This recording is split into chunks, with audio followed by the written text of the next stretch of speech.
Score, the podcast. The only show taking you inside the studios of the world's most celebrated composers and musical storytellers. Presented by Spitfire Audio. I'm Kenny Holmes. He is...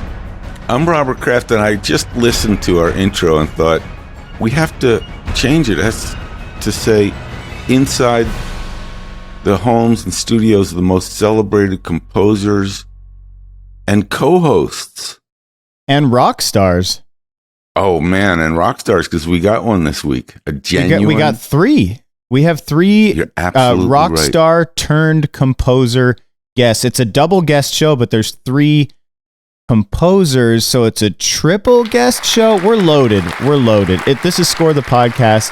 I'm Kenny Holmes, and this is presented by Spitfire Audio, of course. And what we're talking about is our double header here. We have Danny Bensi and Saunder Jurriaans, who are just on fire. I mean, if you're watching anything on your streaming services or TV, you've probably seen their names or at least heard their music. They do the music for Ozark, the HBO show Outsider last year, which was fantastic if you didn't see that. They have a couple of upcoming documentaries about Wolfgang Puck and Jacques Cousteau. And then the White Tiger, which was a super cool movie. That movie kicks ass. I didn't even know that movie existed. I don't know how I missed it. And I went back and watched it. 90 minutes. Yeah, they're all over the place. And they came from a band. They were in a band together, and their story is incredible, and they're on fire, and we're so excited to have them. And then something crazy happened.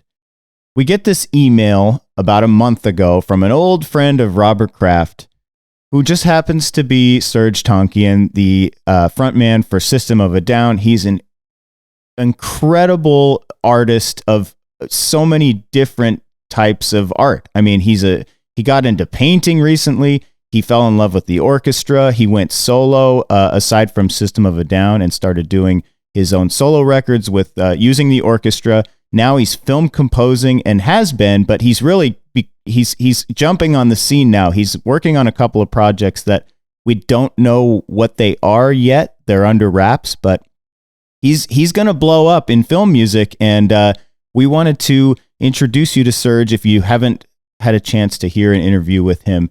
Just an incredible guy, and he's a fan of the show. He emailed and said he loves listening, and he's drawing inspiration from fellow composers on the show, and we thought, why don't we get him on? And he said, yeah. So such a cool moment for us. By the way, say good morning to composer Carol. Hey, Carol. Good morning. It's an exciting day.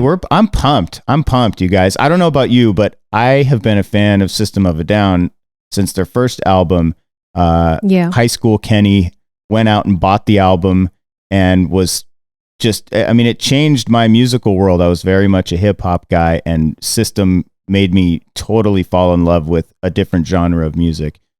System and Rage Against the Machine did that for me, getting into the alternative and rock and all of that stuff. And I just, ever since then, was a huge fan. So to know that Serj is a fan of our show after all these years is just such a cool moment for us. I may be making your year, Kenny. You just made me realize... Maybe we get Tom Morello to come on. Don't play with my emotions. This has been a roller coaster. I'll reach out and see if Tom wants to, hey, man, Kenny's like, dude, sorry to bother you, but Kenny really is he scoring? He scores some stuff. Well, he certainly played on a lot of, I don't know if he's written a score yet, but he certainly played on a number of film soundtracks. I know that he does a lot of that, so we'll see. Well, we're going to get to those interviews in just a bit, but of course, as always, we want to take a moment to thank our sponsor, Spitfire Audio, maker of orchestral sample libraries for film composers. Whether you're just starting out or a seasoned professional, Spitfire has so many sounds you will love. They actually release a free labs sound, and they have a whole series. Every month, they release a new library. You can get an entire orchestra for free in the form of their BBC Symphony Orchestra Discover Edition. Yeah, if you haven't done that yet, go do that. Get the Lab series. And then they have so many different packages. In fact, today at the end of the show, As always, we're going to play you a demo cue of one of the packages. This week's package is the Oliver Arnold's Stratus package. Now, this package is a groundbreaking innovation made in collaboration with the BAFTA-winning artist Oliver Arnold's, made up of stunningly intricate piano performances and synthesizers triggered by what you play. Man, that is some high-tech stuff. No longer do you have to sit actually, with a guitar on your knee at the end of your bed and think about what to play. Just get a Spitfire package and you can trigger it. And as always, the best part of that deal is Score the Podcast listeners save 25% off their first purchase of any Spitfire audio product with promo code. Can we say it together? Score 2021. Which is this year. It's not 2020 anymore, baby. We're moving forward. We're 2021's half over. It's halfway through. It's almost done. Yeah, so listen for that demo cue at the end of the show today. And again, use that promo code SCORE 2021 to save 25% off your first purchase from Spitfire Audio. So I think because we're so jam-packed here, let's just get right to it. Enjoy this interview with Serj Tankian. Serj, I'm Kenny. Thank you for coming on the show, hey, Kenny. Man. This is really exciting. Thanks, man. I've been enjoying your show. Hi, Carol. Hi.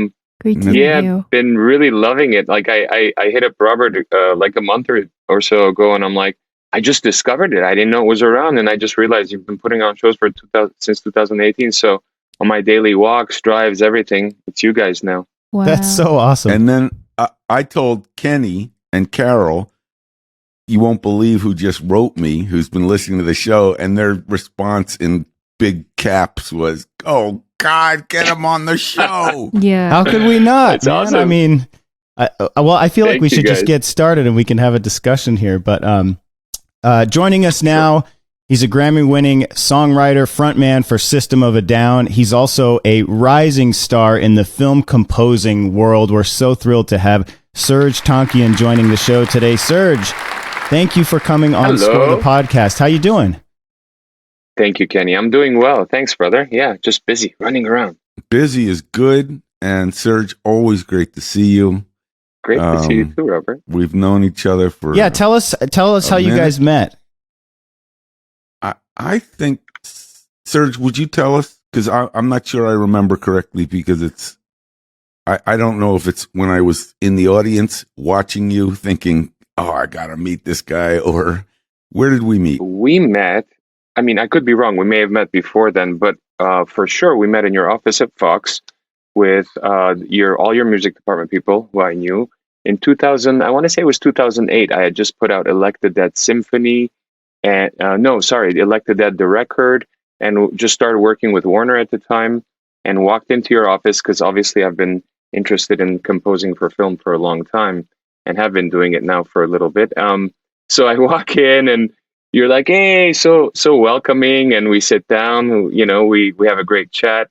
And I remember playing you a few tracks. Of course, I didn't really have the kind of cinematic suite that I kind of have developed over the number of years. At the time, they were mostly just really interesting kind of, sound cues of varying degrees. And I remember you picked one. It was a really strange dog, it was a really interesting one. And you're like, you literally listen to it and you go, oh, I love that. That's the future of film music. And I was like, oh man, the future of film music's pretty fucked up then. I wonder if I was right or way off. It was, or a combination. But oddly, in 2008, you playing me tracks that, weren't necessarily sound like film music or were kind of odd, kind of did become the future of film music. Everybody started to, I would see it because I was sitting in that chair where there were so many film scores coming past me. I saw them changing from being about the movie exactly to being kind of vibey. And I think what I got from your music was, this is a vibe, and for the right film. And then I heard it. I watched I Am Not Alone and thought, yeah, Serj is first has grown enormously in just how to score a film. But man, that's beautiful music, beautiful scoring on that film. Thank you, brother. I appreciate that. That means a lot coming from you. It was orchestra and electronics? It was in the box orchestra and electronics. But yeah, there were, I think we did a few, from what I remember, a few soloists on top, but, documentary, kind of budget documentary score, obviously. It was interesting because it was that film, about the 2018 Velvet Peaceful Revolution in Armenia was something that I also helped bring together. So I not only composed it, but I helped produce it, executive produced it, and helped, fund it and put together. And so it was a really joy, kind of labor of love, and inspired by, the events. And what's interesting, and I think you'll appreciate this, Robert, is that, I always thought I'm really bad at writing happy music, because to me, writing dark and broody music is quite easy. It comes naturally. And for some reason, that became kind of like, I was so inspired by what had happened and the transformation, the progressive democratic transformation, and seeing what was happening and the energy of the youth there. And it made me write happier type of kind of moving kind of music, which triumphant in some ways. Triumphant in some ways. Yeah. So that was interesting. Yeah. Well, it was great. Go ahead. I saw that you were involved in the filmmaking and also a movie star. You're on screen. So there's the whole future there. But great project. I was inspired. Thanks, Rob. I'm sure we have plenty of listeners who know System of a Down. And one of the things we like to do on the show is kind of go through your musical evolution as Serj, not just System of a Down. But when I first heard the song Sugar on your self-titled album, the first album, I think it came out in 98. That was like I was a hip hop kid, and I didn't really listen to the rock stations, and I heard that song and it blew my head off, because it's a perfect, it's like the demo reel of what System of a Down is. It has a little bit of everything that you do stylistically, but I'm wondering where that came from. Were you musical growing up? Because I heard an interview that said that you had no aspirations of becoming a rock star. So what was your upbringing, and what inspired your sound of System of a Down, first off? So thank you for the question, Kenny. It's really interesting. My kind of my road toward music was very unique. I didn't start like most of my band members in System of a Down at the age of 7 or 8 and playing music and knowing that would be my destiny my whole life. I really didn't have I didn't gravitate toward music as a young kid. And my parents even bought me a guitar, said, "Do you want piano lessons?" And I'm like, no, I'm too busy with my studies, that kind of thing. And it's in university. I went to Cal State Northridge, studying marketing. That's when I picked up a small Casio keyboard and started playing around as a meditative gesture, as a way of kind of just escaping it all. And it really kind of helped. And then I got a really nice keyboard and started, that was my first instrument, picked up guitar and all of that. And still years later, after I graduated university, it took me a few years to admit to myself that music was my destiny. We made a film called Truth to Power with Live Nation Productions, and it kind of shows that kind of road of how I went from, not knowing that this was my destiny to admitting that this was. And it was a beautiful kind of awakening, an epiphany. I always say I had to go to the far reaches of who I don't want to be to admit to myself who I am. That's beautiful. That is beautiful. That's a little bit like Michelangelo saying, I have to take away all the things in the block of marble that are not the David to find out what the David is inside. I love that, Serj. That's so beautiful, self-aware. Thank you. Which great musicians are. Yeah. So I want to know. Yeah. Go ahead. Yeah. Go. So I had this epiphany, and I'm like, shit, music is my life. This is what I need to do. And from that day forward, I dove in, deeply, and that was before, obviously, System of a Down, and how that sound developed with System is very interesting, because we have 4 unique characters in the band, all pulling and, pushing this unique kind of experience apart in different directions, and it's those amalgamation or diversity of those directions that make the interesting sound of the band. And were you a singer as a kid? My dad sung. He's got a beautiful voice, and so I'd sing with him and stuff. But I wasn't, I guess I did sing. I did. They would write me up, and I would sing in the church. So I would sing, as a choir, as a small boys choir. I had a great voice, but I got tired of doing that. And then one day I remember telling the priest, I don't want to do this anymore. And he was really upset. And he said, in our age, we would be embarrassed to tell the priest that we don't want. I'm like, well, that was your age, wasn't it? So I was also rebellious, but I never, it's interesting that I really didn't take music seriously. And I was, I graduated university. I went to work with my uncle in the jewelry business for years. I had I knew how to do that, and I've been in the shoe business. I started my own software company. At one point, I was like, maybe I should be a lawyer. So I signed up for law school. Well, not law school, but the LSAT exams. And I was driving down from downtown LA to Long Beach to take these Kaplan classes to learn how to take the LSAT. And that was it. That was the trigger, going way too far into what I shouldn't be. And you see all these people, young people, excited to become lawyers. And I fucking hated lawyers at the time because my parents were going through a horrific lawsuit, and I was dealing with all of that. I was dealing with lawyers, and that became the epiphany that I was like, okay, I'm doing this. I got to do music. This is the only way I could save my life. Did you do a U-turn on like the 5 freeway? I mean, or an emotional U-turn kind of?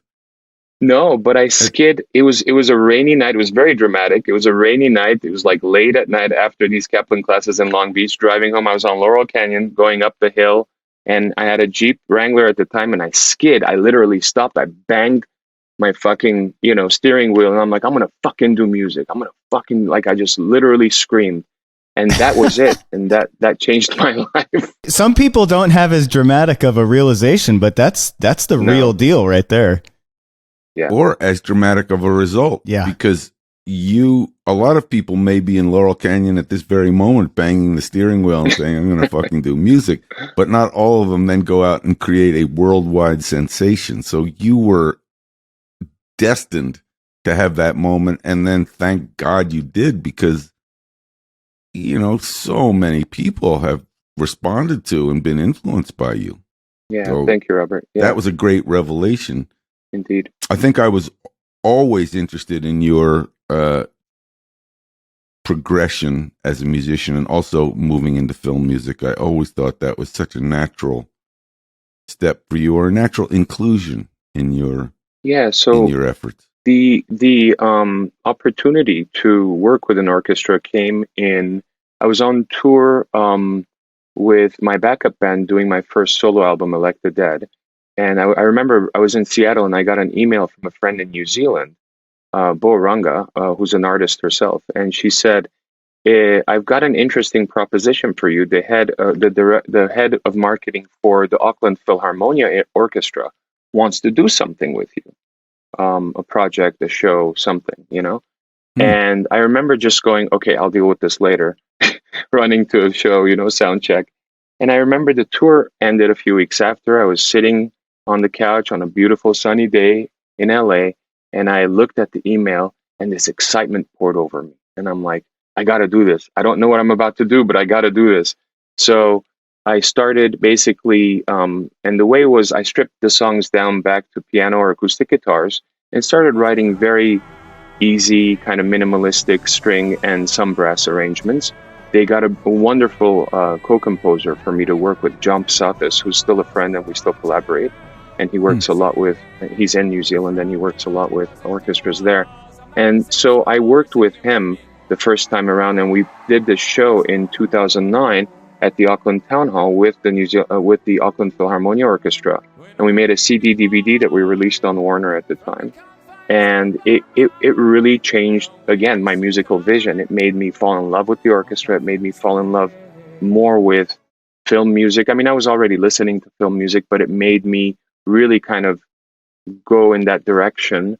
And then I started using more orchestral scores on my own solo records. And I was already, come to think of it, I was doing string arrangements and some orchestral arrangements for System of a Down records, although they're so buried underneath the guitars that you don't hear them. But we actually brought in live, small, amount of players for definitely Toxicity, starting with Toxicity. Yeah. We did it with Steal This Album is a part of that because it was the same sessions. And then also with Mesmerize, Hypnotize as well. Yeah. Do you think like 10, 15 years ago, you pictured yourself actually like jumping in full head of steam to film composing, or was it just an idea that you wanted to dabble in? Because I heard another interview you mentioned that you like to change up, like, you started painting for a while and you're switching the art that you're tackling. But was this like a full vision, like you were envisioning you're switching gears into film composing, or is it just something you wanted to dabble in? No, bro, it's something that I definitely wanted to pivot toward, and it more than 10 years. In fact, I just realized I was hanging out with Jay Ferris. Robert, Jay, Lionsgate, before that Baby New Music, and now he's doing wellness. He's in the wellness world. And I remembered in 2006, he had introduced me to William Friedkin for a film called Bug with Ashley Judd and Harry Connick Jr. and Michael Shannon. And it was like this dark comedy kind of thing. And he's like, Billy Friedkin wants to meet you. I'm like, wow, that's incredible. That was my first like little break. And I did some character compositions for the film. And so that was my first time kind of really vibing and feeling it. And, and then it wasn't until later that I did my first full film, which was a film called 1915. By director Gary Hovhannisyan, who is the same director as I'm Not Alone, interestingly enough. It's about April 24th. Yeah, it's about it's actually a kind of like an art house film about the denial of the Armenian genocide, done in a really artsy kind of way. So that was my first full film that I did, and that was 2012, 2015. We talk a lot about the crossover of Rockstar going to, Danny Elfman, Trent Reznor. Mm-hmm. What's it like for you to jump into a new space where your existing space, you're at the top of the game, everyone knows that you're going to come up with something great, and then you come into film composing and you have all of these people telling you their ideas and you're used to your ideas. Right. How do you tackle that? Is that a weird world for you to jump into, or did you adapt to it pretty easily? Not at all. I mean, I still have my world of releases, and I just put out an EP called Elasticity of rock songs, along with Truth to Power, and I've got 9 releases slated for this year of my own music, from cinematic to poetry to soundtracks to live recordings of band on tour and that kind of stuff. So I have a lot of space to exercise my own muse, right? So I find working within limitations to be extremely creative and inspiring, because it's kind of like telling someone, as an artist, when you're doing your own stuff, everything's open. You could do whatever the hell you want, but that also means you can use anything you want. What instrumentation do I use? Play around with it and do all this stuff.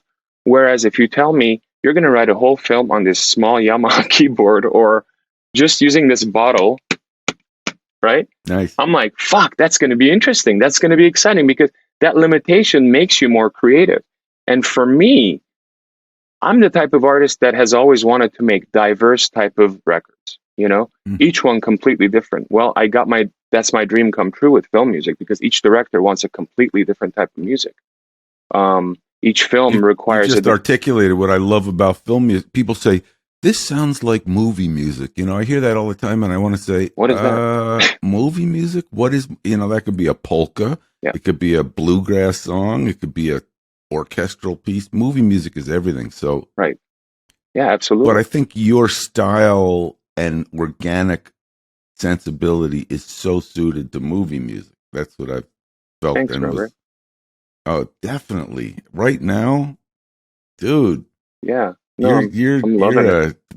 You're what they're looking for, I tell you. We know, was it 2 seasons ago? We had Bear McCreary on, and we had a full discussion about you. I don't know if you've heard that episode.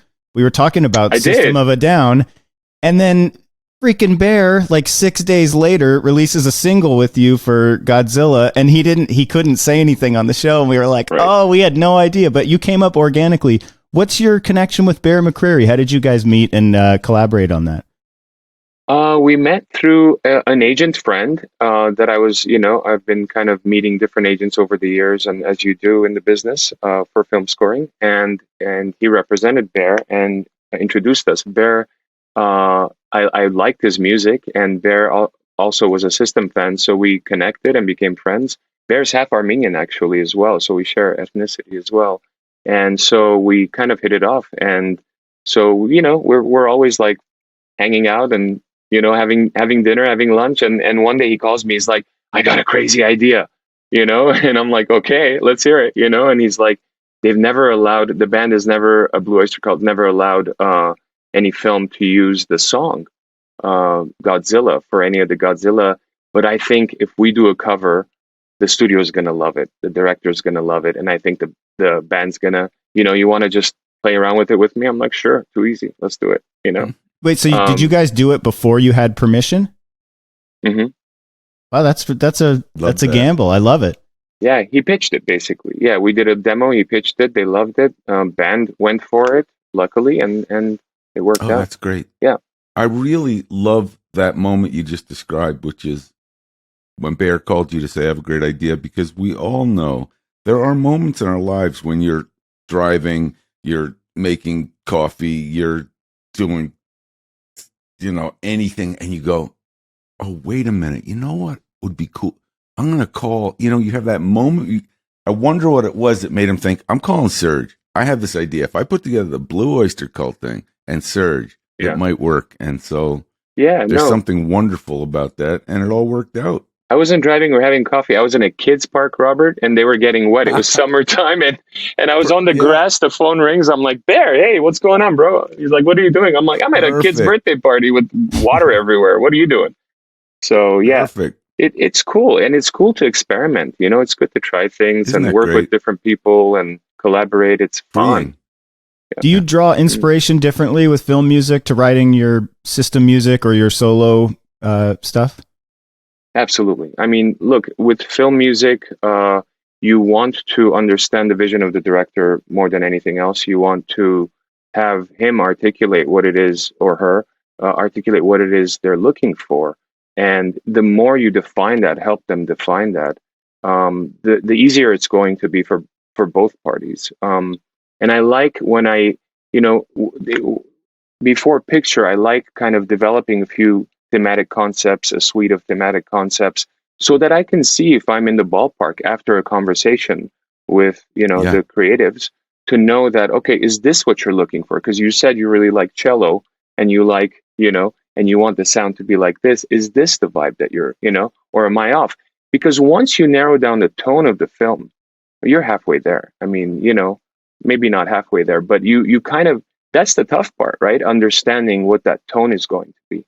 And then once you lock that in, tempo map and get it in and get the visuals prior to final cut, after final cut, whatever, all of that is always changing with every film and all of that. So, but it's that establishment, it's that original conversation with the director or the creative, in some case producers, to really, really understand what is the sound of this film? What is this film trying to say? What are the emotional impacts it's trying to convey? I don't think we could have articulated that any better of what a film composer does. It's so funny. We're having the same thought. It's like we could edit what you just said and make it a trailer for the podcast saying, if you want to be a film composer, here is exactly what you need to know. You need to get the tone of the film. You need to find out the emotional heartbeat. All the other stuff can be figured out. But once you do it, it just kind of nailed it. I never understood. There were certain composers, and it was very much an LA word that I learned, because not everybody used it. But I'd be with composers at the beginning of a movie, and they'd say, it wasn't tone. They said tune. If I can find the right tune for this movie, everything will flow. And I thought that's such a simple, almost simplistic word. And what they were saying was tone of a certain melodic sense that if it's slowed down or it's sped up or it's done minor or done major, that kernel of musical information opens the door to the film.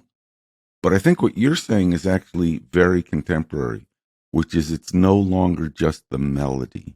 It's the tone. It's what's the vibe, because directors don't like you telling the audience, here's how to feel. They want a vibe that sits back a little. So true. Serj, you're in the sweet spot right now.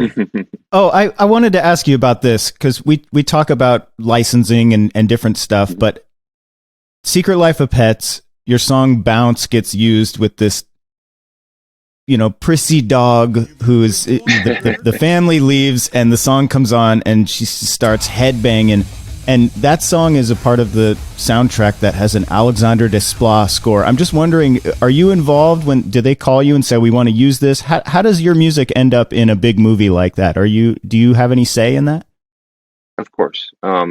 But yeah, I mean, it's mostly through publishers and, they reach out to your representatives and they bring you the opportunity. And I as soon as we saw that, we were like, absolutely, Secret Life. They sent us the clip too, and we were all, on the floor dying, going, "This is perfect," because they found something that was so over the top for the scene that it really kind of pushed it. It was the trailer, man. It elevated the scene, So yeah, it was the trailer. That's right, as well. Yeah, it was a big push. That I thought, and of course, Desplat is incredible. I love his films. I mean, the first score of his that I heard was a Girl with the Pearl Earring, and I fell in love with that score. Oh yeah. It's very, very cool. Do you have a dream project or a director or a type of film that you'd like to score? I'd like to work with. I just want to say that a lot of directors are listening right now. So I'd like to work with a lot of different varied directors. I've worked with, some directors that do narrative. I've worked with incredible documentary directors. I love incredible stories that influence me, There are many, I'm not going to name them because there's so many of them I'd like to work with, because, I think each project teaches you something different as an artist, and it allows you to exercise what you do, your artistry within that realm in a unique fashion. And I'm looking forward to doing that. Like I've done one big kind of bombastic action score. It was for Central Partnership, the biggest Russian kind of studio, with a film called Furious, the Legend of Kolovra, which was just total hits. And, the Mongols attacking the Russian enclaves at the time, 12th century, Baku Khan, Badu Khan. And it was awesome. It was awesome getting into the kind of ethnic flavoring of both the Mongolian and Russian side, coupling it up with a modern orchestral score, hiring a live orchestra, having rock instruments integrated in a way that's done interestingly and not just kind of buried, but like alive. It was fun. It was really fun doing that. I love, but I also love doing very simplistic, minimalistic music for documentaries where that you're going to kind of be in the background and, and you just want to kind of give the right mood, attention, flavor, elevate as much as you can, as much as they want you to.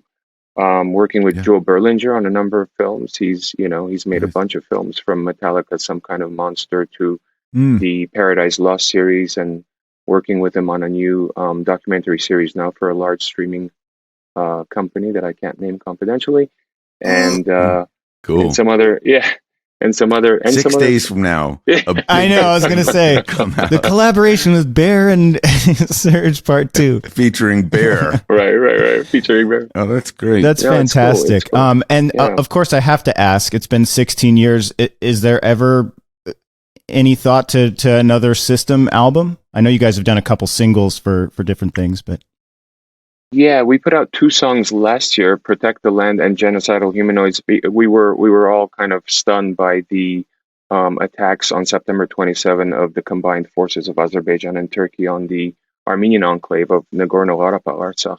And so there was a lot of disinformation, a lot of humanitarian catastrophe, a lot of deaths. And so the band basically banded together after 15, 16 years of not making music, and we put out those 2 songs because it was something that was not about us. It was about, justice. It was about telling the truth. It was about raising funds. We raised over $700,000 for humanitarian aid in Armenia. Amazing. Donated ourselves separately as well, obviously. But it was a huge thing for us, and I'm really proud of that moment that we were able to kind of stand up together when it was necessary. As for the future of the band, look, we over the years we just haven't been seeing eye to eye creatively and philosophically as far as what the future of that band is. I think once we do, and there is a chance that that might happen, then we will galvanize and make more music. One thing I do have to say is that kind of I think holds us back is my reluctance to tour. Over the years, both based on physical health issues like back problems and stuff like that, along with honestly having a family wanting to be around more and my love for composing for the picture, the combination of all those three have made me a bad band member, I guess. So, well, the good thing about film music, the good thing about film music is the film goes on tour and you stay at home, so you can put your movie out and then let everyone go see it without you having to leave the family. Exactly. And I think you've just officially crossed the Rubicon into being a complete film composer, because film composers, so many of them say exactly the same, which is, wait a minute, I could play 260 dates a night and be exhausted and miss my family and live out of a suitcase. Or let me get this straight. I could sit in my home studio and do 3 films a year. It's a big moment for a number of people that play in bands. Funny enough, Robert, it's like people, coming from my touring, rock world into composing for film, a lot of the composers I've met, and I have a lot of friends that are composers. Ramin Djawadi's a good friend of mine, and he did the whole Game of Thrones, tour. And I met a lot of people that you've already interviewed on your show over the years, and they all want to do what I've done, and I want to do what they're doing. So that's the funny stuff. I'm like, and they're like, wow, you toured with, because I've done besides System, besides my backup band, I've done 24 or 25 live orchestral shows around the world with different orchestras around the world, which has been incredible. And they're like, that's what I want to do. And I'm like, well, I want to sit here on this chair, and you can go, and I'll just sit here. It's like, so there's so human. It is the other side of the fence. We want exactly what's on the other side of the hill. Yeah. And when we get on the other side of the hill, we look back longingly to say, shoot, that was kind of cool. Yeah. The nice thing about what you're doing, the kind of thing that is in all of us envy, is you're getting a life where you're getting to do all of it. Exactly. You've had the experience of touring. You've had the experience of making hit records. You've done it. You've had the experience of scoring films like check, check, check. Mm-hmm. These are good things, and it just means that more good things are ahead, Serj. That's what's Thank so you, cool. Robert. Yeah, years ago I also did sorry. Oh, I was just going to say, it's admirable for when creators don't stop when it gets easier, when you're at the top. It's let's start something different and try to master this other thing. And that hunger is what drives the best creators, I think, is just to keep it flowing. I think so too. It's the diversity of that creativity. And years ago, I did a musical. In 2011, I did a musical called Prometheus Bound with Steven Sater, who had done Spring Awakening years back. Whoa! And I just remembered that. You're right, Steven Sater, who I've known since he worked with Duncan Sheik. That's right. 1,000 years ago. That's right. And so we did this beautiful. Musical called Prometheus Bound, based on the Greek tragedy, directed by Diane Paulus and the American Repertory Theater at Harvard. We were in the Oberon Theater for a while. It was a really cool, really incredible learning experience, And so I think, look, you have to do it all. I think you learn from each experience, and it puts you in a different place. And I'm very thankful because I've I'm financially stable enough to do whatever I want to do. I don't think about what that is going to be, So, I mean, I can, I take on projects where I'm working on a film for months at a time. I could make that in half an hour on stage, but it doesn't matter. Like, that's not, I'm lucky enough to know that I creatively, whatever excites me in the morning is what I should be doing. And that's what I go for, whether it's painting or, whatever it is. Yeah. I love that. Yeah. And there's something, I'm not sure, unless it was a very special thing, seeing right now, at this point in your life with family and your career going, it's sort of, do you have to go on tour to support yourself? And if not, isn't it wonderful to have the option to explore the things? I think that's a really wonderful opportunity, and God bless you for thanks, Robert, for taking it. And years ago, I started my kind of interest in composing to picture was so large that I wanted to paint music. In other words, I wanted to see what my music looked like. So I started doing these musically composed paintings. I have over 60 musically composed paintings, and I do exhibitions. And you walk in, we have an app that for your smartphone that does optical recognition, recognizes the painting and starts playing the music to it. So each person is able to kind of enjoy this kind of multiple angled musical experience, artistic experience, I should say. That's fun too, because that's, when you look at a painting, of course it's not a moving picture, but it can be if you really look into it, and the music can help it move, so all of these things to me are one kind of tapestry of creative life. It doesn't really matter what I'm working on, what genre it is, or what project it is, whether it's TV, film, or a painting, or writing a song, or doing a collaboration. It all just fits in. It's just one, gears are just turning. one day. Well, Serj, we can't thank you enough for coming on the show, and the fact that you listen to the show is just so awesome to me. I couldn't believe it when Robert said that. So I'm a fan. Yeah. I'm a fan. Been a fan of yours for decades. Guys. So we really appreciate it. Well, we're looking forward to hearing your next work. Thank you, brother. Whether it's a painting or a musical or a movie or I will invite you guys. I will invite you guys. Oh, we'd love it. Serj, really a treat to reconnect. I recommend to the audience to go, not only, of course, listen to these records, but I thought I Am Not Alone was so important to see and should be shown in America today, 24 hours a day, because there's a lot there about what a velvet, nonviolent group of people can achieve. That's all I'll say. I recommend the movie. Mm-hmm. Thank you. It's coming out in September, which is great. Great. So I thought it was just so good. Thank you. Music was so good. Serj, peace. Thanks, brother. Great seeing you, man. And same. Really great. Kenny and Carol. Is that your leaf blower going on in the background there? I'm trying, as you can hear, I'm trying to move it along because we do live in LA. Robert's writing a new score, and this is just some of the creative outside of the box thinking we're doing here. I wish I could tell you, but the neighbor, I think, what day is it? Tuesday? Yeah, it's leaf day right next door, and you can hear it. So let's leave it alone. Oh, that's it. We're ending it now. Serj Tankian, thank you so much for coming on the show, man. Much love. Thank you, guys. That was pretty sweet, guys. Surgical strike, baby.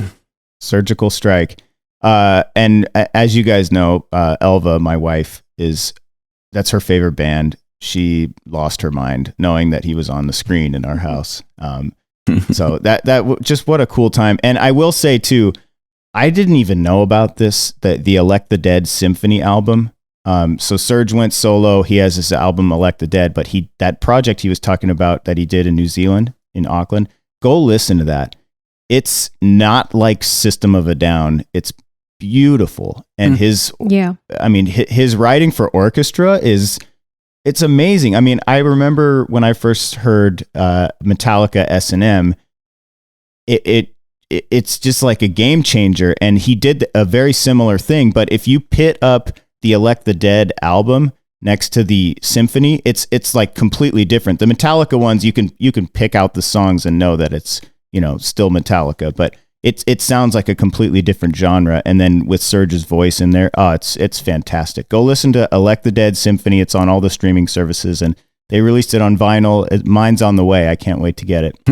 But we are going to take a break, and then we have another interview with two more rock stars, Saunder Jurriaans and Danny Bensi, composers of Ozark, which has a final season coming at some point. Maybe we can get the date out of them. Are you excited? I'm on the edge. No. I'm just thinking about Julia Garner and wondering what mischief she's up to in this season. Marty Bird. I love her so much. All right, we're going to take a break, and we have those guys coming up. Stick around. We'll be right back. Have you guys made a More Score Turbo Bentley yet with Score the podcast on one side? It's part of our merch that we're developing. Because I would be. It's a really high tier, yeah, but it's going to be there. Giant, yeah. You contribute $350,000 to More Score on Patreon. We will put our Score logo on the steering wheel of your new Bentley so that you could look at it. Yeah. I feel like we're rolling right into a read for More Score. Another read for More Score. What is More Score? It's our Patreon show. You can basically go see all of these other interviews that we're starting to collect and do, these chats with different composers and people from other fields. I'm really excited. I think we have some interesting stuff in the works that will be out by the time anyone is hearing this. So that's exciting. And we have these really interesting guests talking about the way that they make the music that we all love. It's stuff that doesn't fit into Score the podcast. And if it would be weird if we crammed in a 2.5 hour episode. I'm sure some people would love it, but it takes a lot of our time. And that's where Patreon comes in. It allows us to go out and spend the extra time to produce these things, and do so with the support of our patrons, who, one, can help support that financially. Even this software and the equipment takes, there's some money that has to pay for things, but it also gives the ability for a lot of our patrons to interact with us, tell us the things that they want to hear about, people that they're interested in talking to, and just be able to engage with us in our group on our Patreon page, patreon.com/morescore. Kenny, what's your favorite stuff that we've done on Patreon so far? You guys are going to dig the Cobra Kai conversation. And if you're like me and you've seen every episode, first off, I think it was the most passion I've ever heard a composer talk about a show they've worked on. These guys love everything about the show, and they're perfect composers for the show. So that conversation was really fun. Fernando Arroyo Lascarain, his discussion about playing in the orchestra on the stage, on the sound stages, I found that so interesting because we've had so many conversations about composers and with composers, but to hear the perspective of a violin player who's sitting in that room, who's one of those elite members of that orchestra, super, super interesting, just all the different things. Like there was one discussion we had where he talked about what happens if something is impossible to play.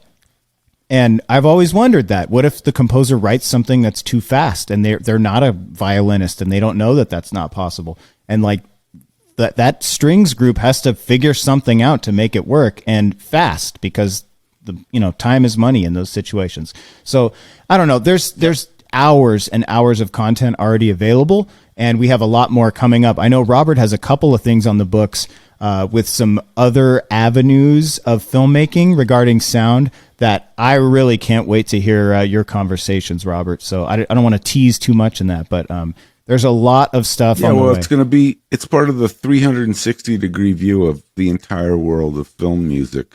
We're not only going to the Score cinematic universe, right, with the people that write the music, but there's a whole support structure that's really interesting to share and to introduce our fabulous audience to how those scores make it all the way from the pencil to the screen.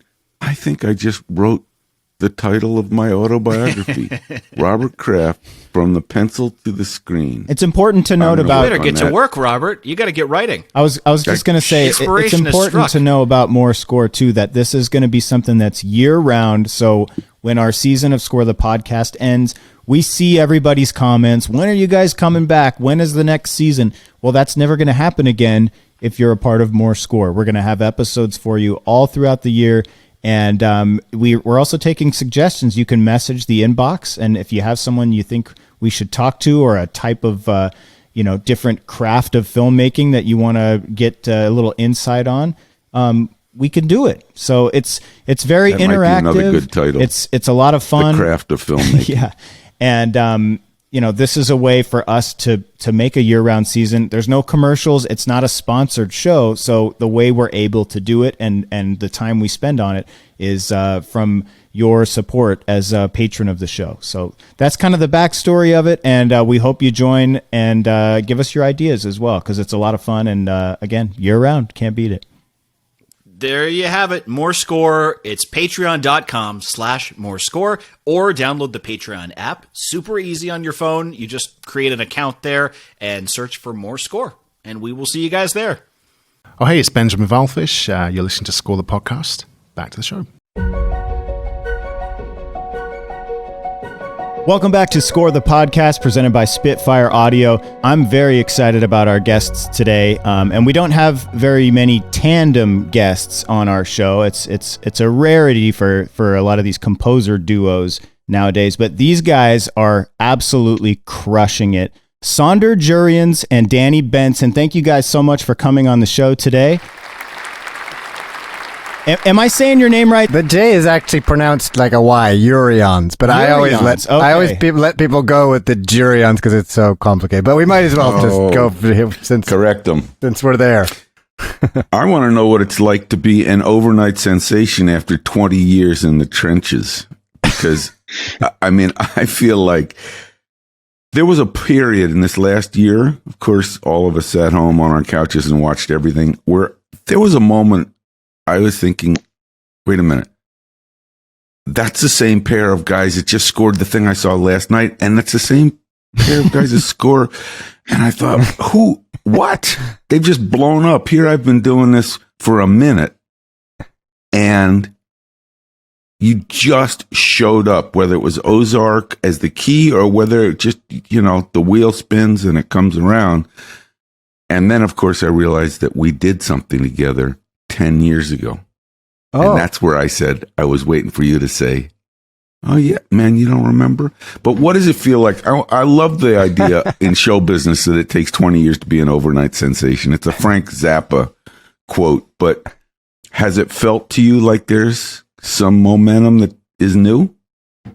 That's weird, because I don't really feel like that. I mean, we've been doing what we do for the past 10 years. And then before that, it was mostly performance stuff in a band. But the film stuff has just been rolling. And, Ozark started a few years ago. And I think maybe it's because so many people suddenly watched so much TV last year and found our names everywhere. But I think, the Emmy nomination was definitely a big boost for us. And just the success of Ozark really culminated in this third season, I think. I mean, people just really flocked to it. It was so good. Huge. But there's what's really interesting, and there's so much I'd like to know, is I was looking last night just at some of the variety, and I'm having a little trouble finding a through line from Ozark, drug dealers in the mountains, to White Tiger, hustler in the slums of Mumbai or wherever that is, Chennai, and Tina, British American rock pop icon. And I wonder, because directors sometimes say, I want somebody who did something like this. It's sort of, well, I'm going to do Tina Turner. Let's get the guys who did Ozark. I mean, what is the math on that? Or how do you find yourselves doing such a fluid variety of music? Danny, you want to Thank take you. that? Good chat. Listen, We'll is there call any on you. through It'll be line? like elementary school. Danny, go ahead and take this one. It's actually the dream of all composers that they get to write for various things, right? I mean, we talk about that. I think that was going to be my first thing to say, is that I think all composers, I mean, I don't think anybody wants to live in the Thriller Ozark world. It sounds like if that's all you compose, like that's all we like listen to, that's all we're interested in, which is not the case at all.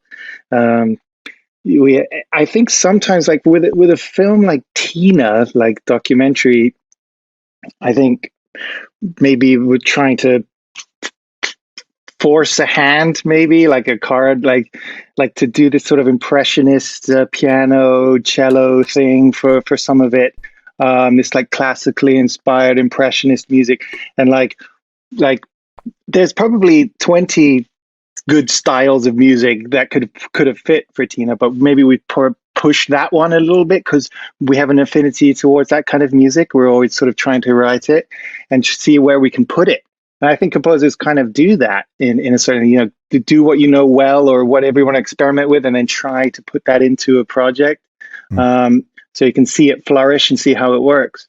But I think we're no different than other composers in that we've just had the opportunity to try different styles.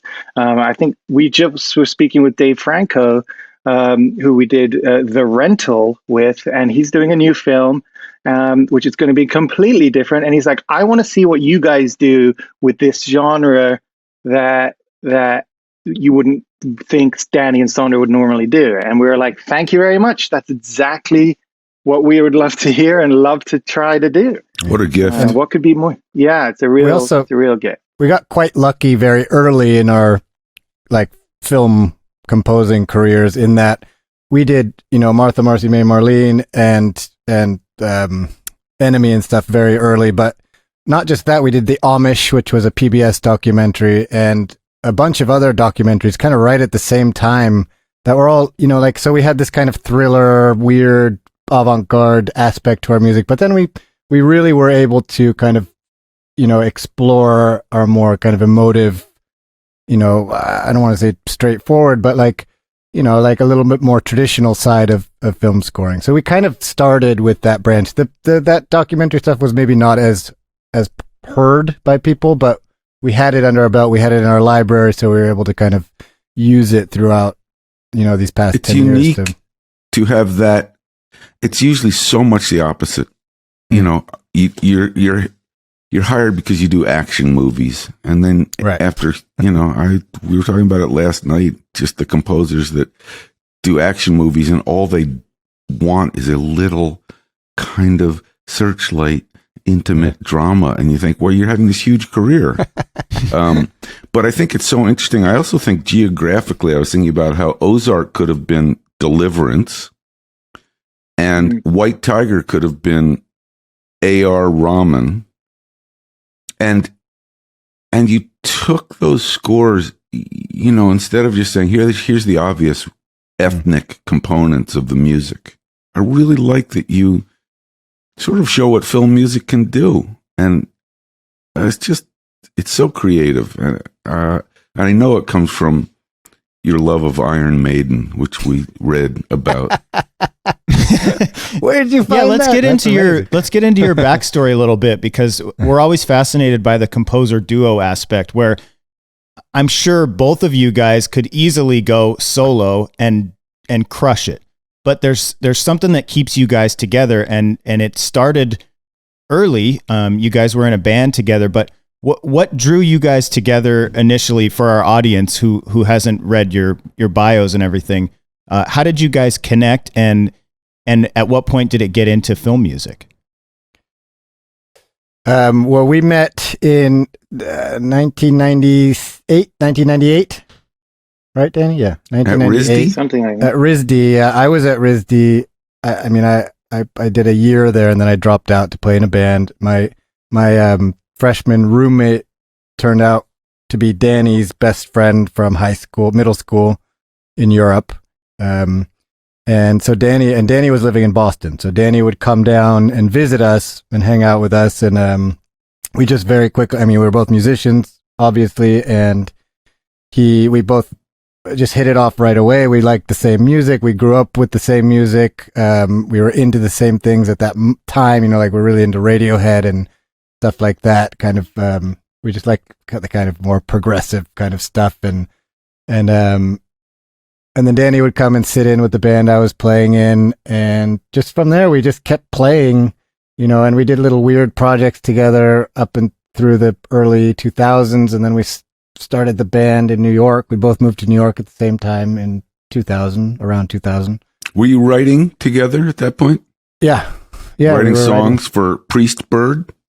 Yeah, it was first called Tarantula, and then that's right, Tarantula AD, and then Priest Bird, because we had a big legal battle with a guy who had the trademark to Tarantula. The Tarantula. I wanted to tell you, I own the Tarantula. It's you.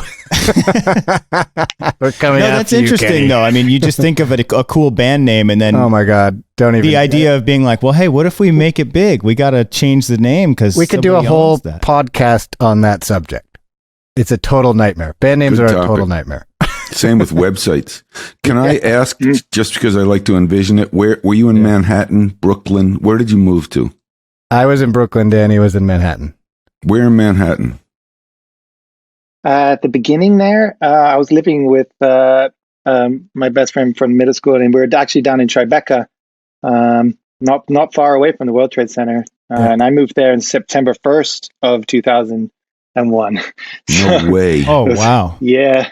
That was rough, very rough. And did you have a space that the two of you could play?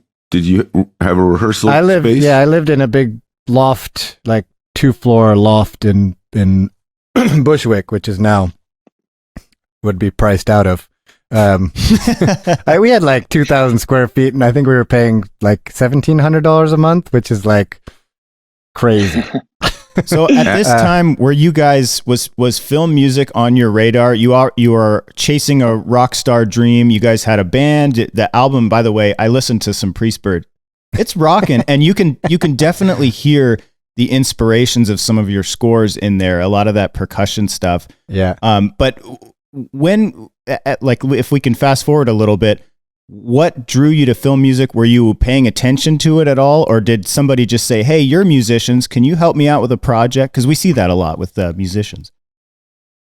I definitely always had like a interest in the film music, but I don't think it was much more than another, say, composer or whatever. I was throughout the 80s and the 90s. I remember sitting down at the piano and trying to figure out the music from the piano, and trying to figure out Last of the Mohicans. And I remember stuff like, I was like, and there's actually a common thread, which I'll try to, that kind of music, that sort of deeper kind of very heartfelt music, these certain chords that I was sort of picking out on the piano, I was trying to figure them out. And then American Beauty came along in the early 2000, I think. And I remember going to the movie theater, watching it, and being like, man, that music is so awesome. Like, it seems so simple. And I went home to the piano and was like, coming up, like, just, I sort of know what it is, but I don't remember the melody, but I kind of know, wow, film music is so great. And then being like, okay, but people do that and study film music and get into that career, and I'm not doing that. I'm a cellist and doing other stuff. And I was like, that's a whole world for other people. And then you mentioned Iron Maiden before, which Saunder and I agreed on. And I was listening to Iron Maiden the other day in the car and being like, this music is so ridiculous. But I was like, well, why? What is it about it? It's this like epic. It's beyond us. There's stories of like Alexander the Great and things like that, and poems like the Rime of the Ancient Mariner put to music. Now, when you're a boy or in your high school and you're just kind of like thinking, but thinking an epic kind of huge, like that was just spoke to me, and I think it spoke to Saunder, and we still kind of think that way. We're trying to make music that makes you feel like not like there's another world somewhere, and it's like a longing for it and an epicness. And I think kind of that's kind of our voice. I think whenever we can in film scoring is like we're kind of looking for that. Like what makes you feel, yeah. Iron Maiden has it. The Iron Maiden of film music. Yeah. I think what's interesting is you're saying that, you're attracted to kind of epic and narrative storytelling, whether it's Iron Maiden. I also want to go out on a limb and think American Beauty set a little bit of a benchmark, because Tom Newman is the expert at this, for not telling the epic narrative information. I always like to say that he sat at the very back of the auditorium, sort of providing a little bit of an ambience for the action, but he wouldn't be manipulative. Yeah. So do you find yourself where on the spectrum of, I'm going to tell you how to feel, audience? Oh, we definitely. Yeah. Which? No, we definitely would err in the more minimal side of that. I mean, all of our films have ridden that. But I think it's, what Danny's saying is that it's the story aspect of it that interests us. But then our actual approach when we go into to make music for a film is one of restraint. Because, I mean, it's just more interesting to us to let the film speak as much as it should be speaking, and not have the music be kind of taking over that voice. But yeah, I would say we always err towards restraint. But sometimes would you say restraint in terms of musical approach, or restraint in terms of spotting, or both? Both. Yeah, and especially orchestration. It's so cool. So, I mean, less is more. Somebody said in the Bauhaus 100 years ago. We sometimes tell directors that we like to unscore films as well as score them. Unbreak My Heart. That's a really great. That's the name of your book. Danny, Unscore My Film. I think it's super interesting that you're a cellist and you guys were forming a band. It's most bands you think guitars, drums, microphones, and I always love it when there's a strings player in a band, because it really makes a different sound. But what type of instruments were you guys, expert level at, or what were you playing in your band? Because when you get into film music, you kind of have to know a little bit of everything, or at least you sort of evolve into learning a little bit of everything as you take different projects. But to come to the table with different expertise and instruments already in the band, that probably played to your benefit a little bit moving into film scoring. What are your weapons of choice for the both of you, and how did those help you moving into film music? For me, it's the strings. The cello is capable of making a huge myriad of sounds. I can play high or low, or with the bow or without the bow, of course, but like within the bow itself, you can do all kinds of things with just the horsehairs, like just a couple of them, or with all of the distortion, quiet, no vibrato, sinister sounds, icy cold sounds, all kinds of things. And so cello was definitely, to this day, it sits right next to me, and I'm ready to grab it at all times to create whatever sound. That's my go-to. But and then the piano. Oh, sorry. Yeah. Oh, no, go. I mean, I was going to say what we really, the band excelled at, and we would create these soundscapes, and Danny would, we'd be playing cello and also violin, and we both had, I'm a guitarist originally, but I had a guitar with a double neck. It was a bass and a guitar, and there were three of us, and we played like three instruments each. But we both had loop pedals, like these, they did kind of just come out at that point, and they were short, like actually Danny's was longer. It had like that boomerang thing you could record. I think you could layer up to a minute and a half or something. Mm. But we would create these, but the quality would get really bad. Yeah. We would create these orchestral textures live, and that was like we had so much fun doing that, and we got very good at it. We had a drummer who was also a very good piano player and percussion, and we all did some singing, and we would just explore these kind of like huge, bigger than what we were kind of soundscapes. And that really is what translated to first of all, our recording. So when we would go into the studio, we were, pretty adept at using Pro Tools at that point ourselves. just from messing around with it in our home studios. And we would layer all these things, then we were like, oh, well, we don't have to do it live now. We can actually do it recorded. We can do it much more complicated and, create bigger and more involved kind of symphonic parts. And so we would do that. And then that really is what translated to our film scoring. And, it was that experience with the recording software and using it as a composition tool. We would never write stuff down, orchestrate things on paper. It was just not our thing. We want to be visceral and right there in the moment, and at first it was a lot of, I'd be running the computer, the recording while Danny was behind me with his cello.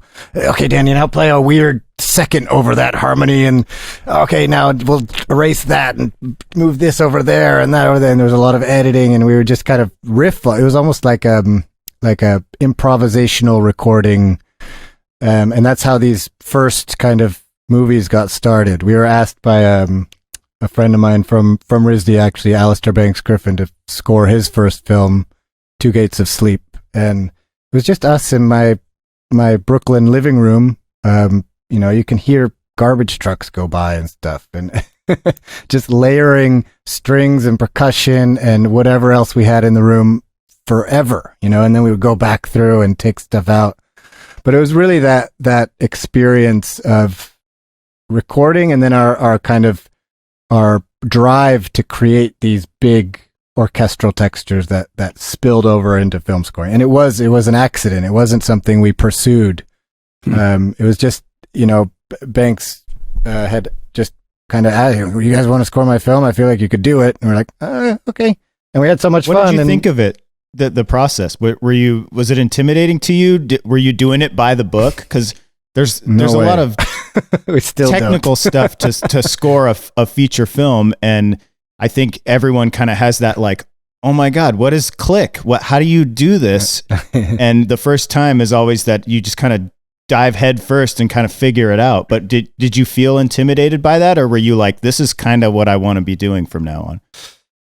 I found it freeing, because I had a friend that was at Berklee School of Music while I was living in Boston who was taking some film scoring classes. And I got to sit in and watch a couple of them with the blue line that goes across and the formulas for calculating BPM and click and all this stuff and chords and fitting it in. And I was like, see you later. Like, that's too complicated for me. Like, that's just, I can't do that. Those guys will do films. Those are the film scorers of the world, and I will appreciate them. Fine. But now with the software coming out at that time, Pro Tools, allowing us to move and ship, like, oh, well, I've got this piece. Maybe this piece will work for this scene, or for this film. There's this old melody I came up with around the time of American Beauty. Let's see if this melody will squeeze into this scene. Oh my God, it works really nice. It didn't line up on that edit. Fine. But this part did. And we started recognizing, oh, wait a minute, that chord works with that. Oh, wow.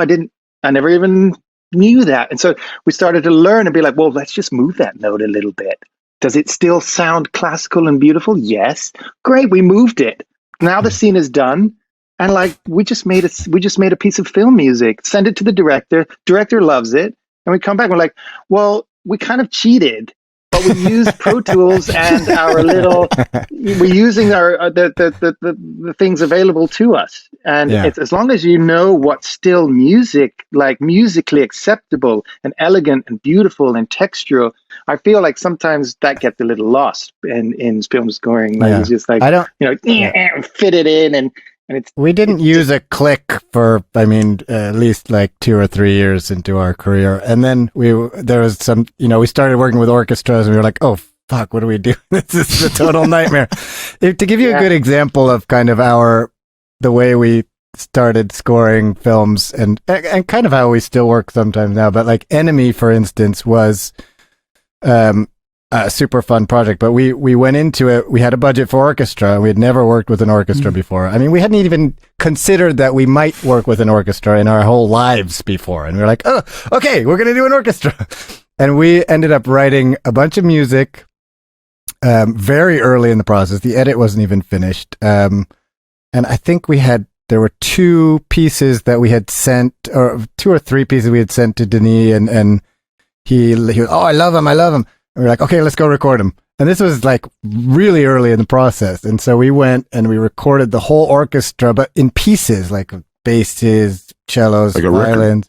Yeah, but yeah, like all different. So we had all these stems of all the different sections. And luckily we had written all the pieces in the same key, the key of D, D minor. But then we came back to the studio and we're like, okay, well, now we have to score the film. We've already recorded the orchestra. So we did it all backwards. And so, but it was really fun because then we took it in and kind of used it as this modular orchestra,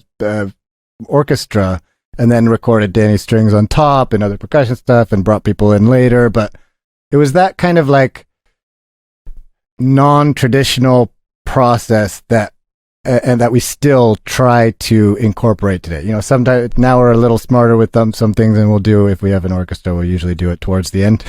But if we can, we'll do it early so that we can keep playing with it afterwards, because we like that, you know, and having that freedom and that sense of improvisation. Another thing we'd always do is every time we do an orchestra, we'd leave an extra like hour for improvisation sessions, and do like Danny would like, you know, just pointing at people for different notes and getting these amazing sounds and stuff just to put in our library.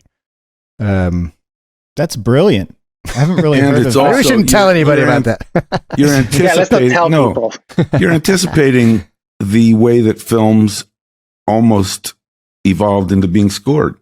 I mean, it's, in some ways, your experience, as strange as it might have felt, what are we doing? It's so contemporary, which is vibey and some improvisation and not cuey. Right. And I dig that. I mean, and it's hard not to also acknowledge how creative it is. It just sounds so wonderfully creative to approach scores that way.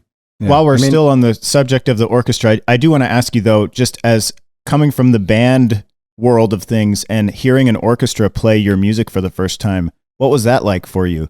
Because you're used to playing your own music, but you're writing something down and then watching it come alive like that. Was that? Do you remember that first time you heard that?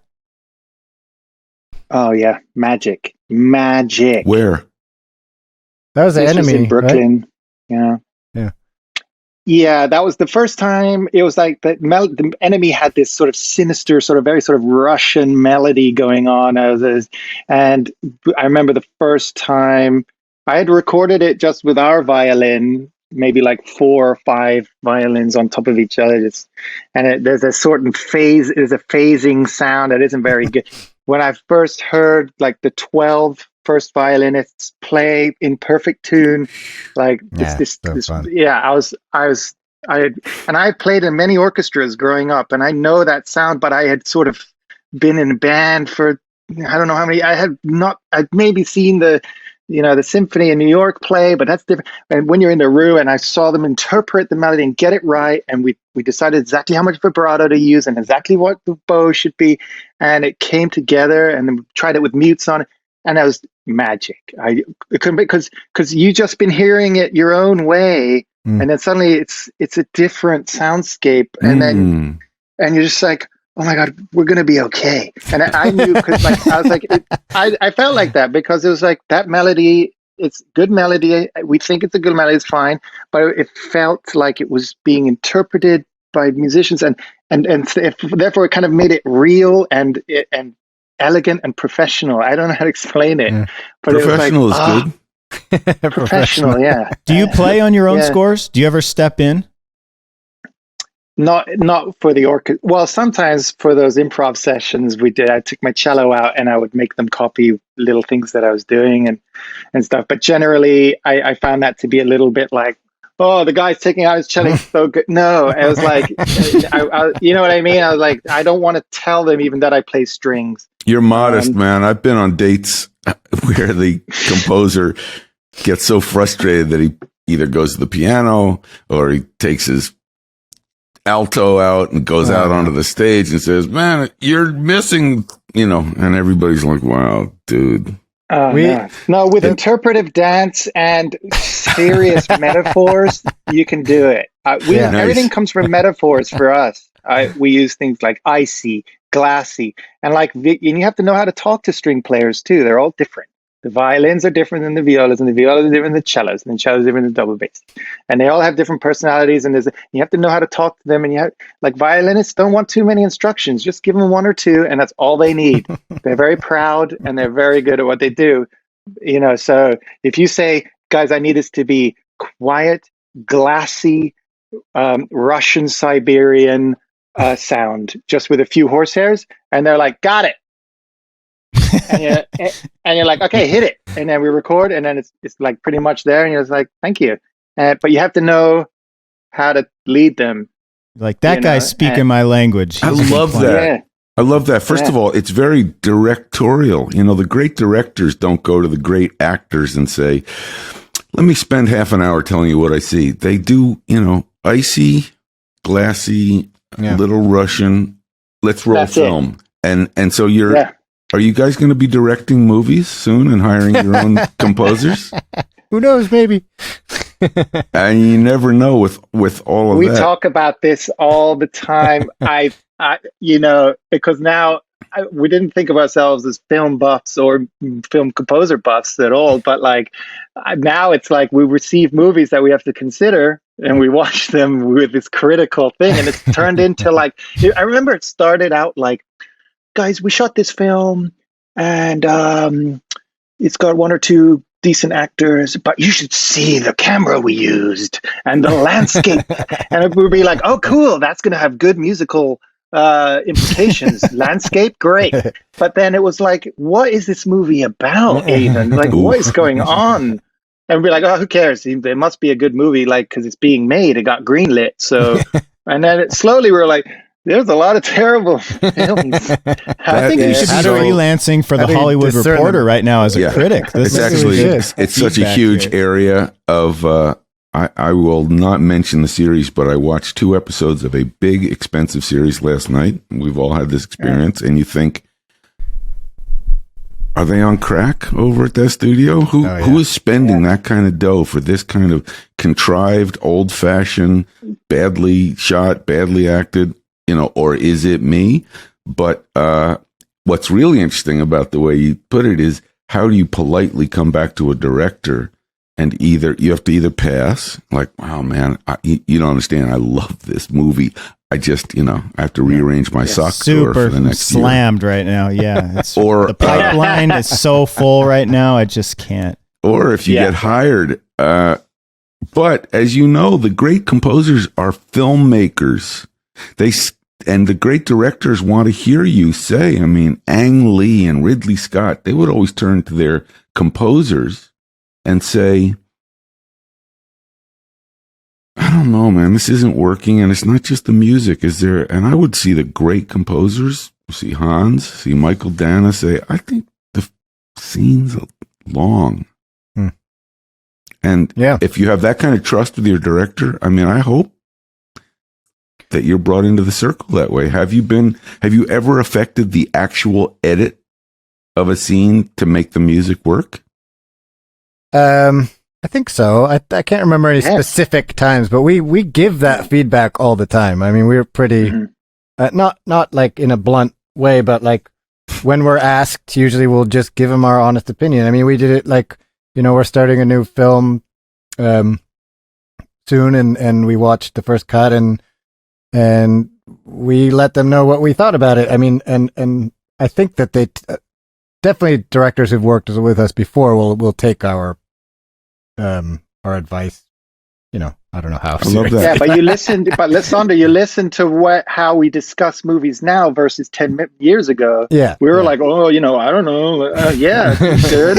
Yeah. Well, I don't even know what kind of movie this is. It seems, and I'll be like, I have no idea what this storyline is, but now I'm pretending to be like some director, but then I've calmed down, and Saunder might disagree, but because I was like, oh, this movie just doesn't have, it just doesn't have a good storyline, and this one, but I don't care about that character. And then I'll be like, I've seen then films they've started out badly, and then they've ended up really great. There's amazing things that can happen during the edit, and doing those screenings and things. We've seen stuff that we're like, oh man, like I love most of this movie, but these few scenes are just cringeworthy. I don't even want to sit in the premiere for it. And then that's me personally. And then be like, I sat in the premiere and be like, oh, it's actually pretty good. Oh, they took that scene out. Oh, great. Like, and so.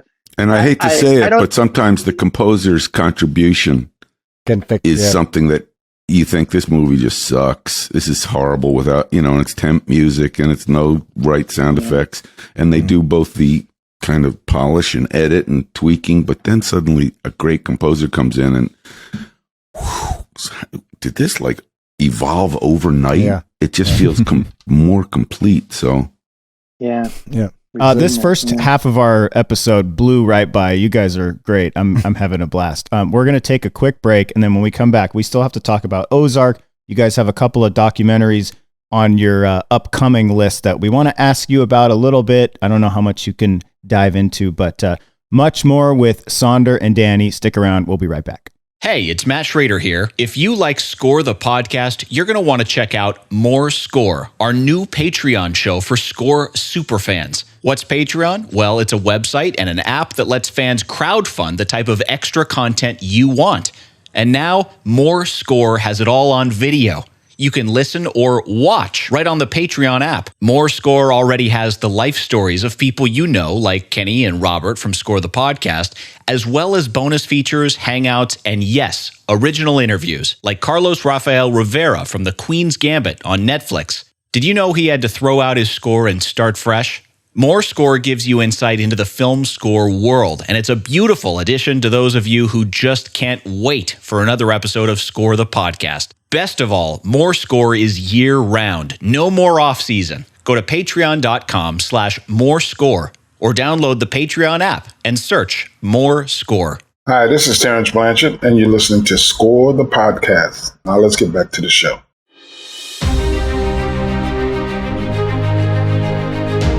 Welcome back to Score the Podcast, presented by Spitfire Audio. So much fun in the first half of the episode, but we haven't even really gotten into the meat of Ozark. Obviously, season 4 is coming at some point.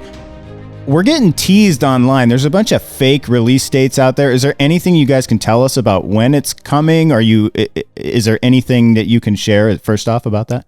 I have no idea, actually. I would assume plausible deniability. It's the final season, though, right? We're coming up on the final season. It'll be, I think, 13 or 14 episodes. And I hope I can say that. I'm pretty sure I can. And I'm pretty sure it'll come out around the fall. I think that's when they all have kind of dropped. Like, that's a lot. 13 or 14 episodes. That's 13 or 14 1-hour movies. Yeah. Yeah, that'll so keep you busy. Let's talk a little bit about Ozark. You guys worked with Jason Bateman on a couple of different projects. I think I don't know if he was necessarily a producer or director at the time, just an actor in The Gift. And was there something before that as well? I don't. He saw the one I love. Remember? It's time to tell that story. Right. Okay. So, yeah, we had originally met him through Charlie McDowell, who directed The One I Love, which we scored very early in our career. And Jason saw that and then asked Charlie, I love the music. Who are those guys? And then I think we met him briefly at a premiere in New York, but just like in passing. We were like, oh, hi. And then that's exactly what happened. And then we did like a year or two later, maybe 2 years later, we did The Gift, and at that premiere afterwards, we kind of got to meet him more thoroughly and talk to him for a little while. And he at that night he was like, guys, I got the best project for you. I'm working on this series, and I think it's going to be right up your alley. And it was probably 2 years before they even started shooting or a year, maybe. I don't know. Had Jason Bateman directed or produced at that point, or were you just he was just Hollywood acting. Actor? He was just acting. I think he had directed a few movies actually. He'd done The Family Fang, which I didn't see, and I think he did Bad Words. He did a few films, smaller films, indie films, and then he when we met with him initially about Ozark, he knew our music like backwards and forwards. I mean, he had really listened to our stuff, and he's so well versed in music, and it was just like a pretty amazing experience to talk to him that first time. I'm more and more blown away by him because we had Arrested Development come out, and he's almost considered this comedy guy, kind of smart ass comedy guy. But the evolution of what Jason Bateman has become, I mean, with The Outsider, with Ozark, he's already highly rated, but in my opinion, he's a little underrated still for the range that he has, and along with directing and all this stuff. The fact that he had that, I mean, he was ready to sell this. You guys were going to be the composers of this in his mind, it seems like. Yeah, there was never any other. Yeah, there was never any other. You didn't audition. You didn't like, what would an Ozark theme sound? That's just great. So when you first met when it got real, you agreed to do the project.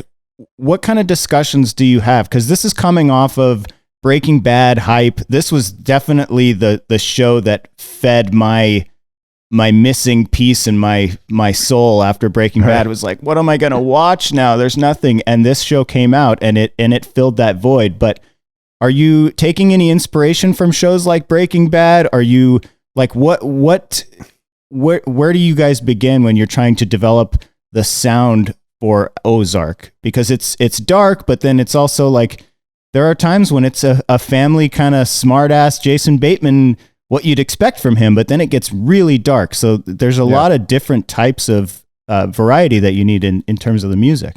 Well, I personally didn't watch Breaking Bad. I think I watched a few episodes in the beginning. Not that I didn't like it, but I just didn't go there. I didn't go and get it sucked into the whirlwind. So I wasn't personally inspired by that. I think that, I mean, we had some great creative conversations before talking about the landscape and the tone of the show very early. So, Jason was really good about sending us mood boards, and we even started getting dailies when they started filming. And we wanted to know the colors and what did this world look like? Like this kind of, we've all seen thrillers that are kind of anxiety driven thrillers, but what was particular about this world? And it was really this kind of like, there's this kind of juxtaposition of kind of white trashy, whatever, America, like boats, engines, loud noises, rusty metal, buckets, whatever, hubcaps, and then mixed with this kind of majesty of the lake and the beautiful and the trees and the and then the darkness of it, of course, and that was really inspiring. We actually went out and started recording like junk kind of sounds. Not that we wanted the score to revolve around there or be kind of, we wanted to be careful not to be kind of trite about that, but like we wanted to have that kind of like texture of like that, those metal and plastic and glass sounds as the kind of basis for the percussive part of the score. And then it really just evolved very early, and we started very early. It was our first TV show. We didn't know what we were doing. We had done the OA, but that was a different process. And this wasn't a weekly releasing show either. This comes out in a lump. So that everything's happening at once too, it seems like. Yeah. I mean, I think we had a week or like 2 weeks to do each episode, but we had gotten started pretty early and gotten started with themes and stuff. You said a word that I haven't heard before, mood board. Can you tell us what that is? I think that's what they call it. It's like before they even start shooting, to pitch the film, they'll put together kind of like stills from other films that are inspiring the aesthetic of the film. We always ask for that on almost every project we do because it's really helpful for us. And does that help you design music? at all? Just like, does that give you some ideas, just seeing colors and kind of the vision? Definitely. It's more in that early stage. It's more of like, because we don't write music from like script level. We need to see pictures, but those kind of things start to just like sit in our minds as we're doing other things. Maybe we're obviously working on other projects and things come out on those other projects. We're like, oh, well, that might be great for this next one. Well, you're visual too. Tell me how you got Martha, Marcy, May, Marlene, and how I missed the fact that I was next to greatness. And when I was on, kind of vaguely responsible for Searchlight movies and didn't really tune in because I don't, I looked at the credits. I went, what? I was right there. That was our first. I mean, that's what really kind of fast tracked at that point. That's what made us keep doing film. I mean, how'd you get the gig? We did Two Gates of Sleep was our first film, and that was Alistair Banks Griffin, and that was produced by Borderline. So it's produced by Sean and Antonio and Josh.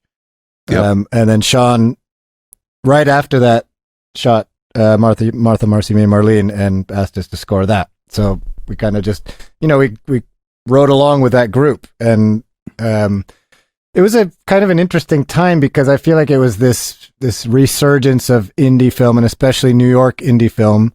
And they were really at the forefront then, the Borderline guys, and doing really amazing stuff. And I think there was, in indie film, there was a fear of music, generally, because it was a reaction to Hollywood and these big scores and these big kind of subversive scores that are forcing you into kind of a feeling, and these directors were, anti that in a way, but they wanted to bring music back into these films in a way that didn't do that. So we kind of, came into that project, and it was really interesting because it was like we would write. I mean, we wrote so much music for that film. We have it all still, and we'd end up taking everything out. This is a great, like with the cello, the layering stuff. We would layer Danny, the cellos, violins, stuff. There was probably like 50 of them, and then the score, the cue that went into the film in the end was one cello. One of those cellos, which is fine. We like that. We like that process. But that's how it came about. And then it's a great movie and a great score, and also sort of launched the career of the lead actress. Right. That was really big for Elizabeth Olsen. And in some ways, watching Handmaid's Tale, I've had moments of Martha, Marcy, May, Marlene vibiness. You guys were right on it. In that early time, how important was the fact that you guys are a duo? Did you lean on each other? Because do you think you would have been able to do this solo, either Saunder or Danny? Like, could you have gone into film music and done this by yourself? Or did you really lean on the fact that you had each other in these moments? I think 100%. I mean, I think you agree, Saunder. Yeah. I mean, there's no way. Yeah. There's just no way. We still are able to move so quickly because we're partners and understand music in the same way, basically. And when we come to a red light on our own, you can turn to the other guy and ask for help, and or to finish something off, or I'm stuck, or is this any good? I don't know. And yes, it's awesome. And like, oh, okay, I'll carry on. Whereas the real me on my own probably procrastinate a whole week before I go back to that cue. And be like, I don't know if I like it, and I don't even want to go check it out and see if I like it. I'll just wait a few days. But this is no time, and just go to Saunder and ask, and or maybe he layers some instruments down on top of the piece that I'm writing, and then we decipher it. But there's no time for roadblocks. Can I ask about the process? I'm curious. First of all, we're looking at you today, and I don't know literally what cities you're both in. Are you both still in New York? No, we're both in LA now, actually. Okay. See, it was a trick question, and you got the answer right. So you've moved here, and we just came out of a year where we weren't physically together. Did you write by Zoom for the past year? Are you back to being next to each other do you have a system? Are you in each other's bubble? Yeah. We are. I mean, now we are, but there was a certain point we used to sit in the same room and write music together, and, up to a certain point when we got busy enough that then we needed another computer, another room, start splitting up projects and then passing them back and forth. And then it started to become more of this kind of, we would each write separately and then come together, talk about it. The other one would take off and work on it a little bit, and then the kind of, we would end up actually doing a lot of this video chat, whatever, throughout the day, when we ended up, there was a point in New York where Danny was working from home and I was working from a studio. And so we were apart in a way. And then Danny moved to LA before I did. And was that traumatic? No, I was glad to get rid of him, honestly. Good. No, right, it was good. I was supposed to go right after, and I was like, I don't know what happened, but I got cold feet real fast. I was like, I'm going to wait a couple of years. But we got really used to doing this whole Zoom. I mean, it was Skype.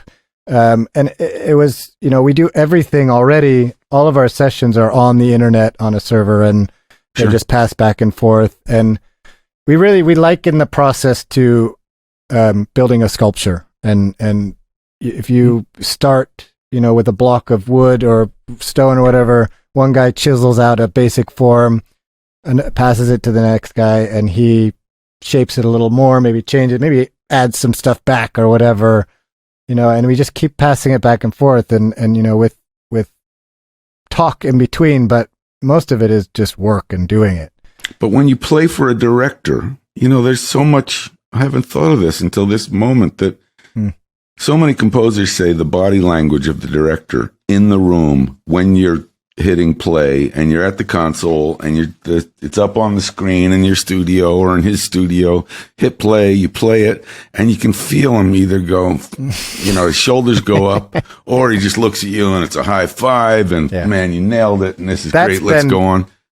What happens on Zoom? You got to watch a face. Can you have that experience, or is that lost forever? You can't. No, that's lost. That's lost completely on Zoom. And actually, that's what I felt the most of this past year, was not being able to have those sessions. Because we always do that. Even when we were living in different cities, one of us would fly to the city that the director was in, or they would come to us, and we would all sit together in a room and talk about the music. And that happened regularly. And then that was a real challenge. And that becomes like, then you're relying on communication with email and voice. So, for instance, the White Tiger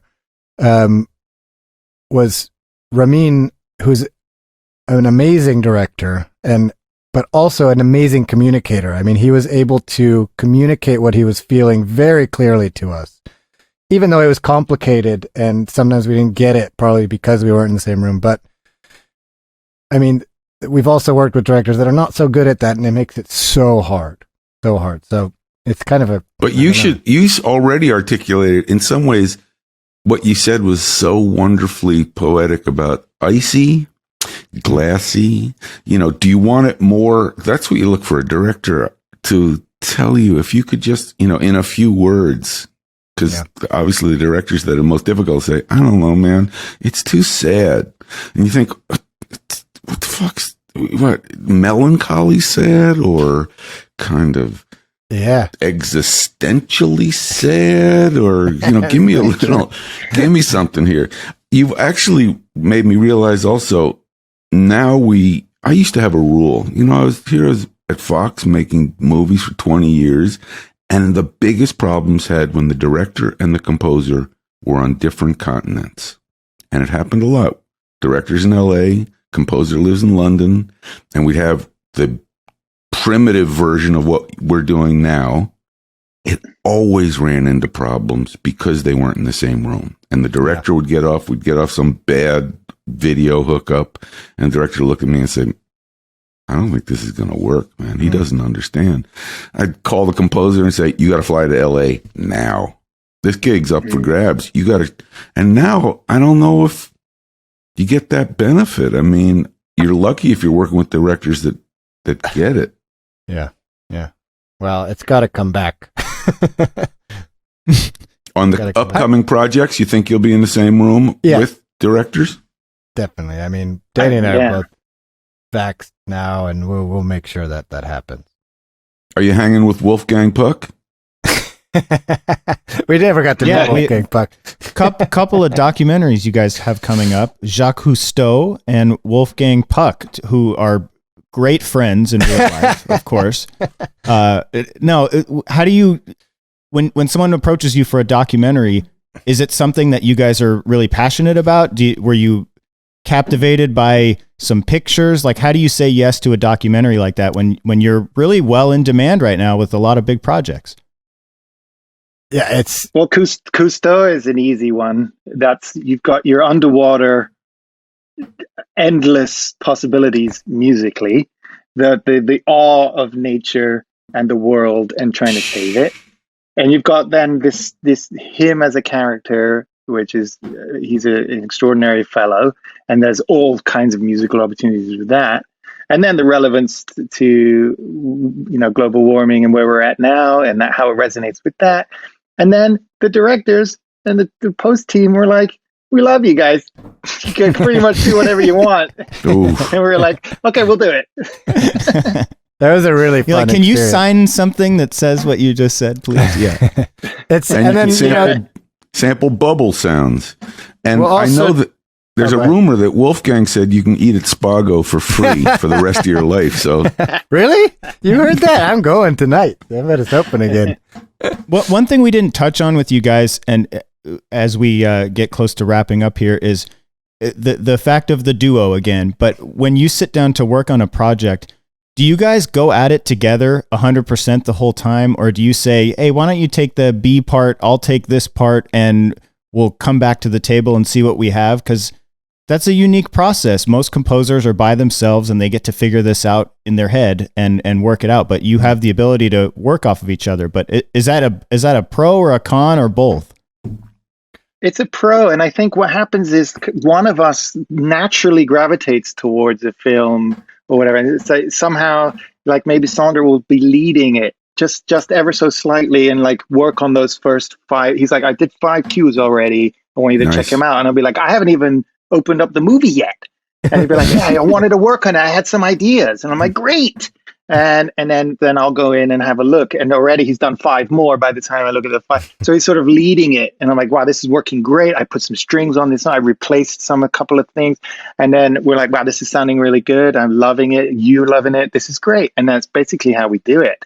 Or it might be me that's like starting with something. And then he's like, and maybe Saunder will be like, well, I like these. And actually, I'm going to go to the end of the film or something. And I have some ideas that I want to start there. And then we'll do all that stuff. It's never though. It's very like collaborative and like very sort of like sectiony. Do you know what I mean? Like you handle all that, but it's not like we sit down and say you handle that and I handle that. It's more like just see where it goes. It's really wonderful and also very appropriate to this moment in music and film music. And I bet secretly a lot of composers are really envious because they're having these miserable lives in dark rooms by themselves with an underpaid assistant. It can be really straining, like watching a film over and over again. I mean, it's hard. It's really fucking hard and listening to the same music over and over again. And you need, for me, it's so helpful to just be like, you know what? I'm totally burned out, Danny. You gotta take a look at this. I don't even like the film, the music. I don't like anything about it anymore. And I hate myself, and I'm going to go take a nap, and you're going to take over. Yeah. And that happens all the time.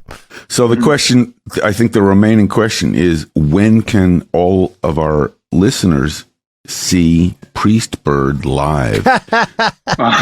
That's going to be We were just talking about that. I think you now have such a platform, because can you imagine the publicity and the press opportunities from the composers of in between songs? You could do a little Ozark montage. Is it on the docket? I put a Are we gonna solo have the record blue out. line going across, Karen? Because I don't want to do it. I don't want to. No. Saunder, when did you find time to do a solo record? In between movies? Over the past 7 years, I had been recording songs. And I released the album in September last year. But Priestbird was kind of the destination? No. No. For those songs?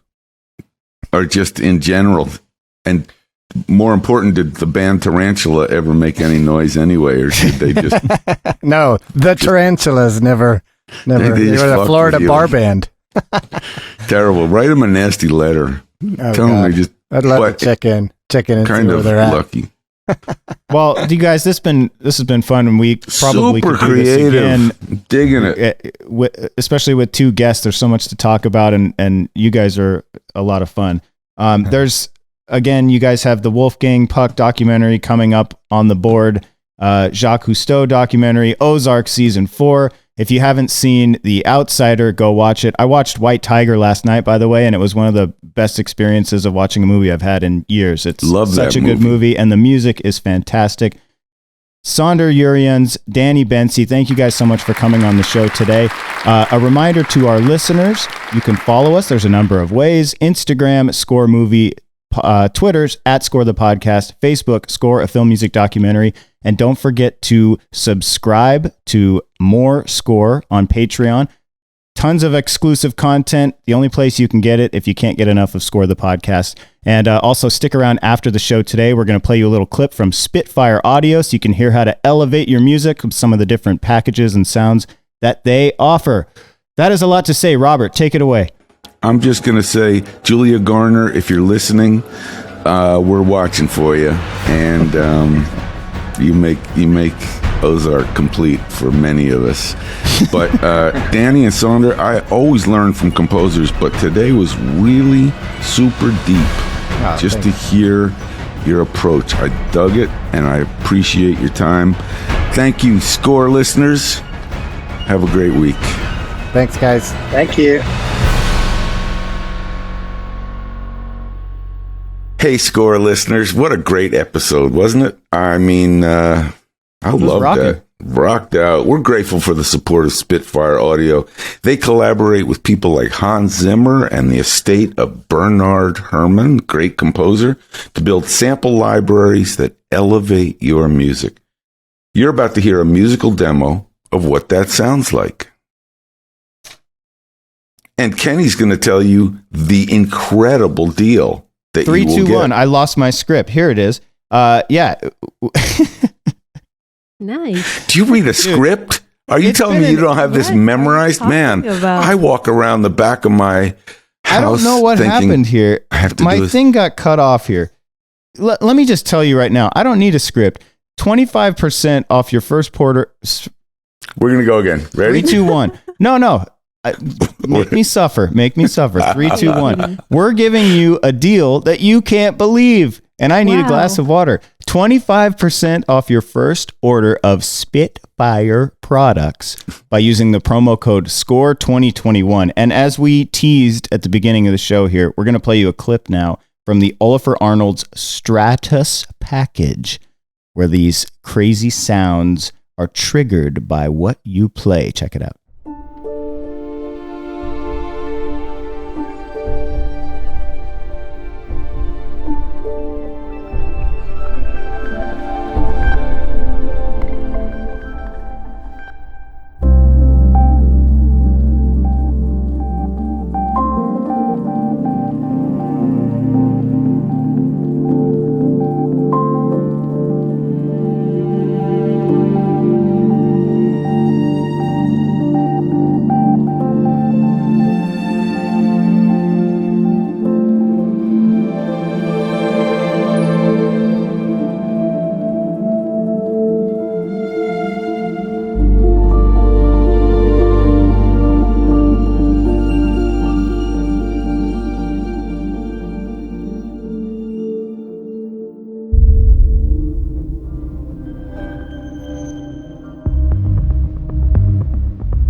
Again, the promo code is SCORE2021. Use it in the cart at checkout at SpitfireAudio.com. Save 25% off your first order of Spitfire products.